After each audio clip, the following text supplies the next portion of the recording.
Marcy Lundy here with the Beauties Aging Gracefully podcast. If you're watching on YouTube, you see that this is a familiar face from before. I'd like to welcome back Dr. Mitch Clionsky. Mitch, I can say it correctly now. You got it down. Mitch, just thank you so much for coming back on. You were very well received in the last episode, and it's a topic that I know that many people, whether they admit it or not, are concerned about. And so thank you so much for coming back on so we can, continue the conversation. I'm really happy to be here. I had a great time speaking with you the last time, and I look forward to sharing more ideas. So let's talk. Let's talk. So I stole a piece from your book that I thought was awesome, From Dementia Warrior to Prevention Warrior. I think that we should make Prevention Warrior a hashtag, because one of the things that's so beautiful about dementia prevention is knowing that there's a possibility that we can prevent dementia. With longer lives, people have come to realize dementia is possible. And although we're happy to live longer, that's a scary reality. And one of the stats in your book, by 2035, there will be more people over 65 than under 18. We've heard about that in the news, and that is alarming. It's good, but it's alarming. So what is something that, as we're all excited to get older, how can we positively embrace getting older with these preventions? I'm not sure I'd buy the premise that we're all excited about getting older. I think we more understand that it is better than the alternative. So that's a starting place for me. I'm in my 70s. When I turned 70, I had a revelation that if I had died before I was 70, people would say, well, he was such a young man. After 70, they say, no, he lived a good life. So there's a real change in perspective at a certain point. So yeah, we are living longer, and that's a great thing. Living well as we age is really the key in many ways. And what we hope to do with this concept of dementia prevention is to say that this is an active process, that the things you do, both when you're younger and in midlife, will set the stage for how you're going to be when you reach older age. But there's still lots of things we can do in our 60s, 70s, even our 80s and 90s that can improve the quality of our life and really of our thinking. And being able to be active, to be able to participate, to learn new things, to be with people, all of those aspects of living are what's truly important, in my opinion. And I think probably for you and your listeners and viewers as well, that no one wants to be that person sitting in the corner with people wiping their face if we can avoid it. And the reality, the statistics tell us that 1 out of 2 cases are preventable if we understand what to do. And then, as we talked about before, being a prevention warrior, actually taking action. That's the key. It's not enough to know. You have to then do. Right. So with an overview of dementia, cognitive decline, what should we do when we see that in ourselves or others? And when should we get concerned? I know some of that is just a part of getting older, but when should we be afraid or really paying attention? Well, most of us get a little slower and don't remember quite as much starting even in later midlife. So in your late 50s, early 60s, most people will notice that they don't juggle the balls as well. They're not quite as quick on their marks as they used to be.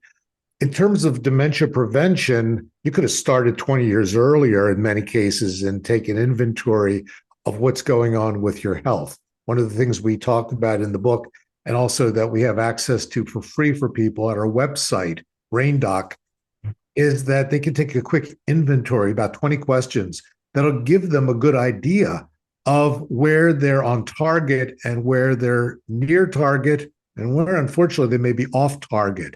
So that forms a basis for then honing in on the things that you want to begin to change. A lot of times people say, well, I'll wait till I'm starting to have problems. And I say, no, no, no, that's longer than you should. It's so Right. much harder to fix things after they're starting to break.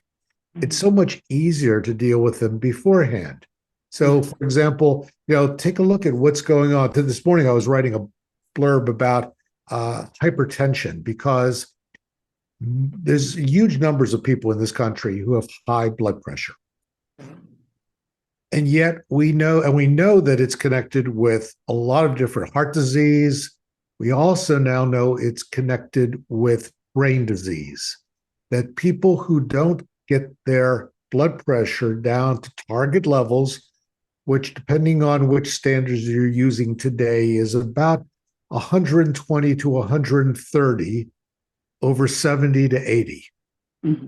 120 to 130 is what your peak heart blood pressure is, and the 70 to 80 is what the background in between beats, what the resting pressure is. Okay. It's a wear and tear function on our body when we have high blood pressure.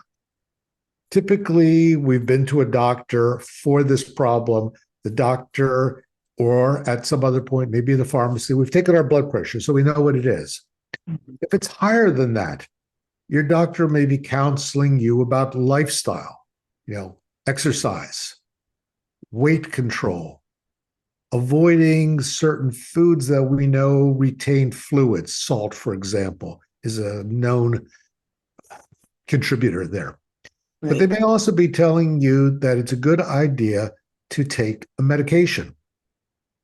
Now, this is really good. We've got a bunch of medicines that are very effective for decreasing and regulating blood pressure if people take them. They don't help when they're sitting in the pill box. I know that sounds stupid to say, but I have patients and people I know who say, well, I don't think it's that bad. I don't really want to take it. Or they'll say, I don't like to have to be dependent on something. I say, fine, then lose some weight, exercise, cut out some salt, get your blood pressure down so you don't need it. Right. But if it's up, at least for now, take it because it's a silent kind of problem. Most people do not have symptoms of hypertension. So it's more abstract. It's sort of like someone telling you something you have, but you can't feel it or see it, taste it, touch it. So it doesn't seem necessarily real. Sure. So they'll take it when they think about it rather than every day when they really need it. Yeah. Here's the crazy part, though. They don't tell their doctor they're taking it irregularly. So they go back in, the doctor says your blood pressure is still high. Mm-hmm. So what does the doctor do? Well, figures that your blood pressure medicine is not working. So they raise your dose or increase the number of pills that you're taking. Now you have a second one. Yeah. And then you take it infrequently, or you forget to take it, or you just don't think about it. You don't fill the prescription. Mm-hmm. You go back in, your blood pressure is still high. Well, duh, it should be because you're not taking anything for it, haven't changed your lifestyle. Doctor now starting to increase the dose and add medicines. Mm. So now you and your doctor are on completely different pathways. And that's the problem, is people then feel guilty. They didn't do it, what the doctor asked them to do, but they don't want to say it because they want the doctor to like them. Right. So I guess first thing is take your medicine. And if you don't, talk to your doctor about why you don't think you should. Because maybe your doctor can answer some questions and explain that, maybe we can switch that. I'm sorry, this medicine I gave you is making you pee 4 or 5 times and it's getting in the way of your... Right. That can happen. It's a diuretic. It's getting in the way of your social life. Let's switch it to something else so that you don't have that problem. Or it could be that if you're a guy, especially, it could be impacting your sexual function. And you're embarrassed to say that, so you don't take the medicine. Well, there's other approaches to this, but you have to be on the same page. So controlling blood pressure is one of those things that people pretty much know is important, but there's lots of reasons why they don't do it well. Yeah, that's such a good point. I've known a couple of people who had to take medication for high blood pressure. They didn't happen to like the example you gave of having to use the bathroom frequently. So they went to the doctor, they changed things, and it was able to work for them. But you do have to be vocal. Yep. And it changes over time. That's the other thing. Because of your age and the elasticity of your blood, the plumbing, basically, you can need more or less medication, usually more, as you get older, simply because you lose some of that elasticity in your blood vessels. So what you need to take to keep your blood pressure at the right level is something that probably needs adjustment from time to time. And so going back to the doctor, making sure you have that ongoing relationship is really important, maybe for that disorder and for diabetes, almost as much as any other condition, because it requires monitoring. It's not going to just improve on its own, usually, unless you make a radical change in how you behave and what you do in terms of your health. Absolutely. Another staggering stat in the book is there is a case of dementia diagnosed every 3 seconds. That's alarming, as you know, knowing that many of us are getting older, that many people are being diagnosed. One of the things that you talked about was CPAP machines, and I wanted to ask, is there a large issue with people that use CPAP machines and the lack of blood flow to the brain?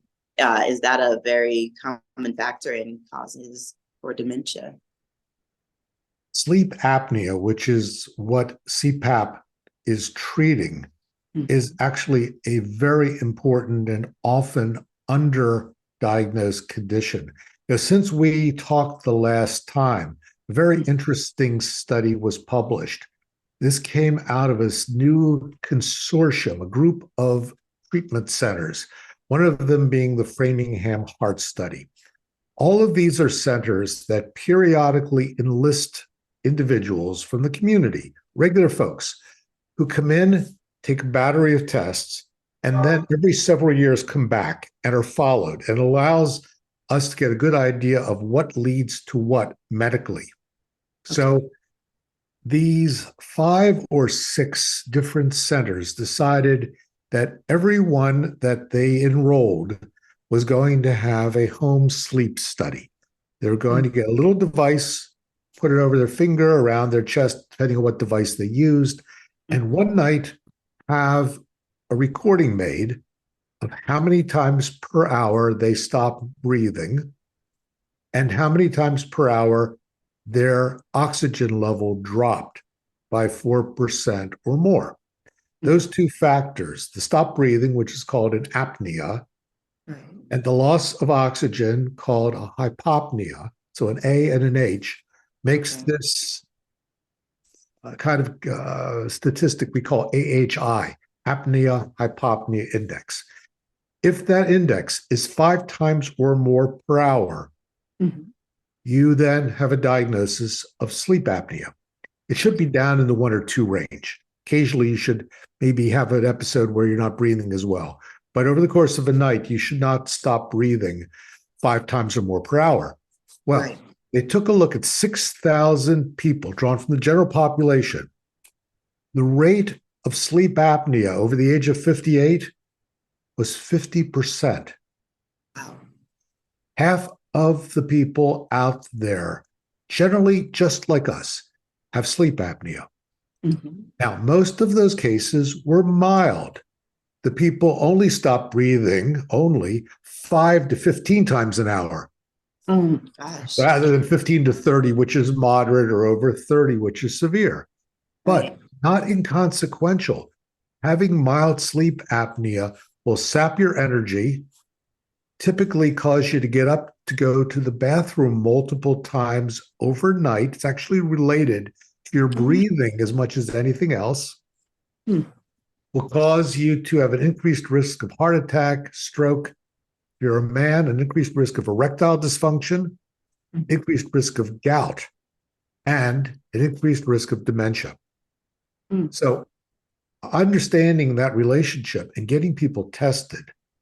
If I ruled the world, or even a piece of it, everybody would get, in addition to a colonoscopy starting in midlife, like 50, And they would get also, women get breast exams because we'd save so many lives if people get routinely tested.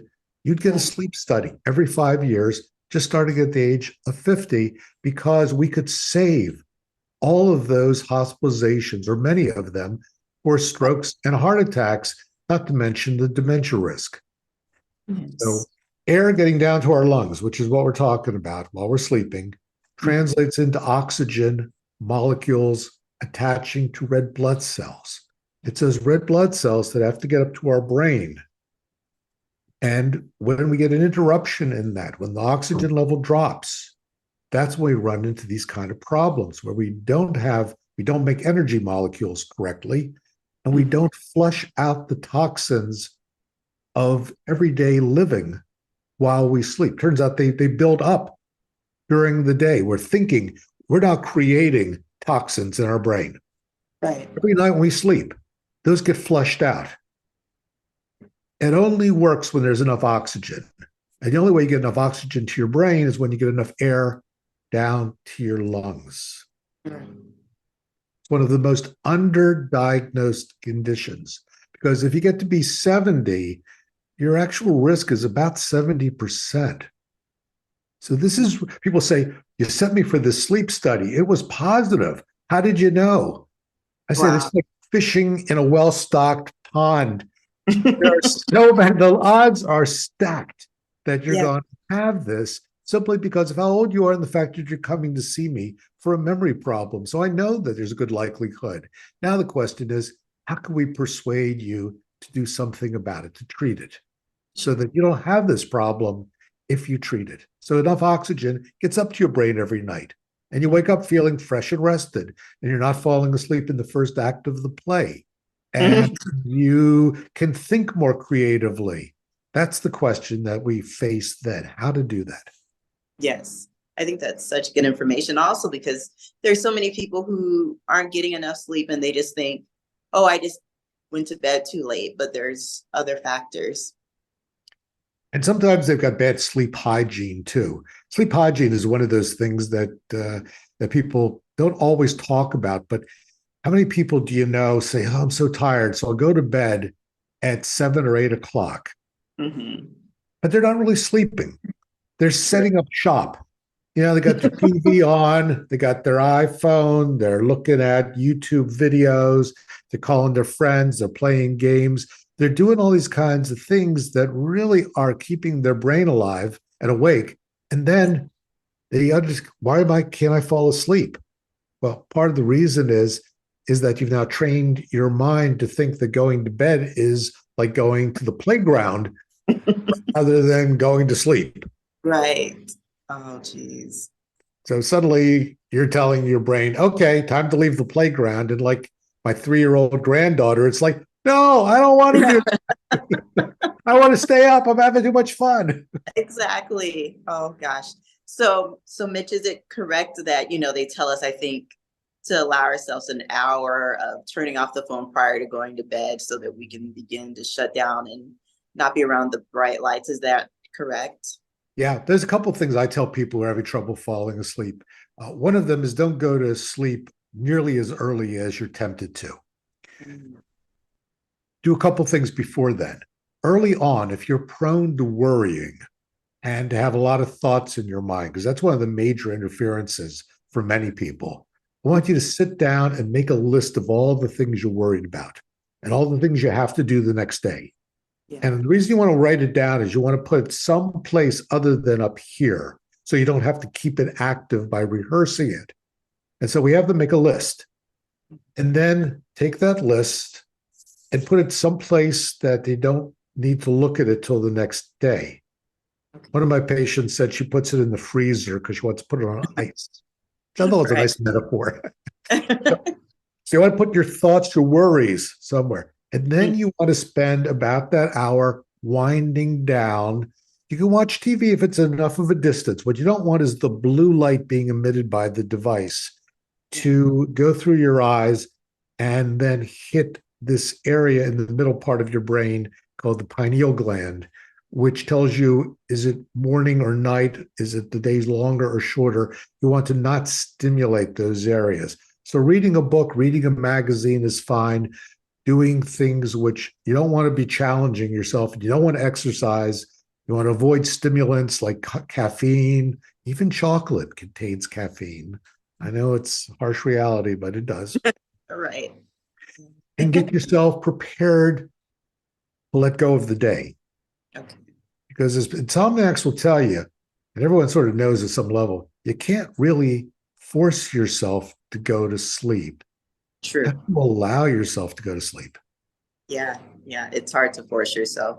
It's almost impossible. It's almost when you're sort of working against yourself in that way. Yeah. There's been a lot of times where I'll do that and lay there until the actual time I usually go to bed.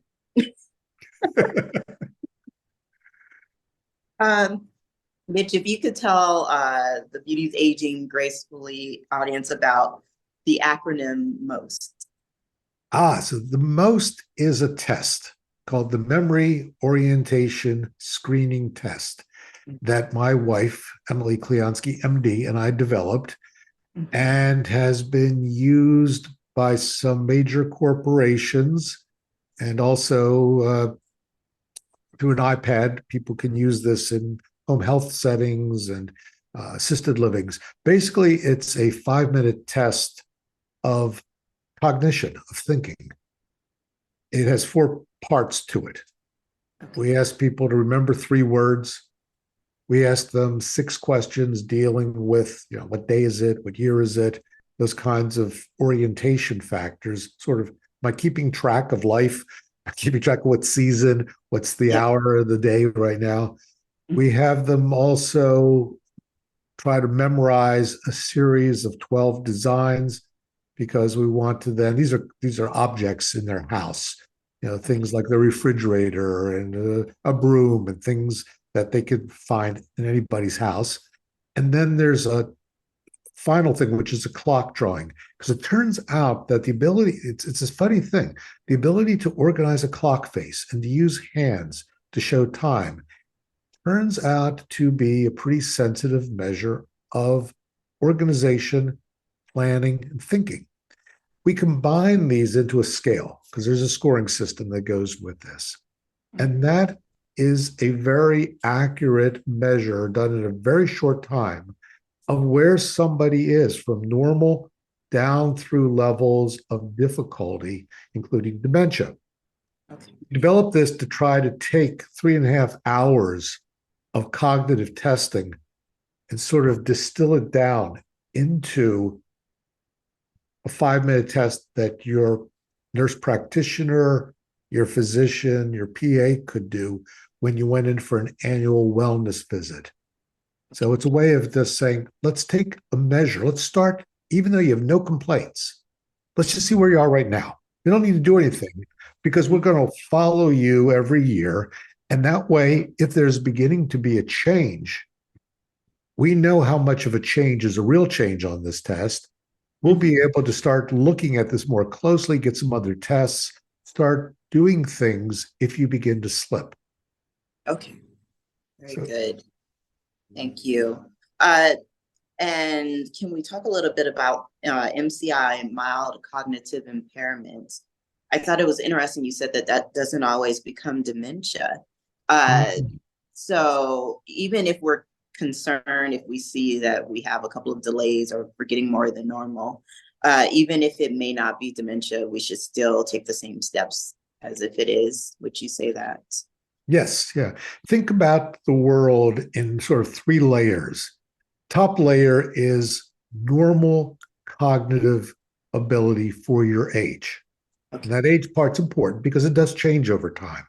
Right. But normal means, I put my coffee cup down. I don't always remember where I put it, but I've got a good plan for retracing my steps because I know where I was. So you find it. Or I go to introduce somebody I really know very well, and in the moment, I block on their name. Pretty embarrassing, pretty normal. Yeah. I have to think a little more. Do I make a left turn or a right turn because it's Saturday? I'm not going to the office. I'm going to the grocery store. Which way do I have to go? So a lot of those things that can be scary are actually pretty normal in most people. Below that top level is what we call mild cognitive impairment, or MCI. At that point, we're having more of those senior moments than is normal or normative, typical for people our age. We also start seeing on formal testing, like I do and other neuropsychologists do, that the person is not quite remembering as many things as they should. They're slower than they should be. Their problem solving is not as crisp as it should be. Now, in that's sort of a wake-up call. If you're at an MCI stage, that says that in the next 3 years, there's about a 50% chance that you're going to drop to that third level, which is the beginning of a dementia, like Alzheimer's disease or vascular dementia, or one of the many other types of dementias. So this is sort of, if normal cognition is like the green light, this is the amber light, the yellow light that could turn red. So at that point, that's when you really want to start putting things into gear, because you don't want to be in that 50% that gets worse. You want to be in the 50% that's either the same or better. How does it get better? Well, sometimes it's because someone thought you had MCI, but you really didn't, because they didn't do any testing. They just sort of gave you that label. But sometimes it's also because you paid attention to your health habits and started changing them. You cut back on the number of drinks you were having after work. You cut out smoking. You started exercising. You got into better shape. You took better care of your blood pressure. You stopped using one of those PM medications over the counter to go to sleep at night. So you cut out a drug that was interfering with your thinking. So there's a lot of different ways that can happen. I'd like people to start dementia prevention when they're in the green, but it's really critical when they're in the yellow, because that's just like that traffic light saying, warning, warning, pay attention to what's going on. Right. Oh, goodness. Thank you. I'm going to put you on the spot right now, because the book just has so much wonderful information that I'd love to have you on maybe another 2 times, just because I want people to be able to retain this. Just reading about how there's a large percentage of women over 50, this is a huge concern for them. And that is like one of the target audiences for this podcast. And so I ask you if you'd come on 2 more times, only because I want people to be able to soak up what we're talking about, not have so much that they're overwhelmed, but really be able to take it in and understand and be aware. Marcy, I am on a mission to save brains one at a time, 5 at a time, whatever we can do. And I really believe that the more people know, the more they can make changes. It's crazy that we have the knowledge right now to reduce the chances of dementia in 1 out of 2 cases. And we're not doing it. We're pouring money into trying to find an elusive cure far later in the process than we should, when there's so much that can be done at this point. So you're looking at somebody who's got a lot of motivation, whatever you can offer as an audience. I'm happy to do that, because I really want people to make changes. This is a very important topic. It is. It really is. To the audience, Dementia Prevention, that Mitch wrote with his wonderful wife. This is a book that is just so useful. I mean, it's something that everyone should have, especially as we get older. These are just things that we want to be aware of. We want to be on top of it. And if we can possibly prevent getting into this stage, why would we not take advantage of it? So, Mitch, thank you for writing the book. Thank you so much for coming back on and offering the audience so much wonderful information. Thank you, Marcy. And in the meantime, if people want to go up to our website, which is braindoc.com, we've got a lot of information there in addition to the questionnaire that'll give them some idea. So I encourage them, whatever you can do to spread the word, I encourage people to look and see, because it's bigger than us. This is an important issue. It is. Oh, thank you so much, Mitch. Thank you for being on. All right, all. Take care. Bye-bye.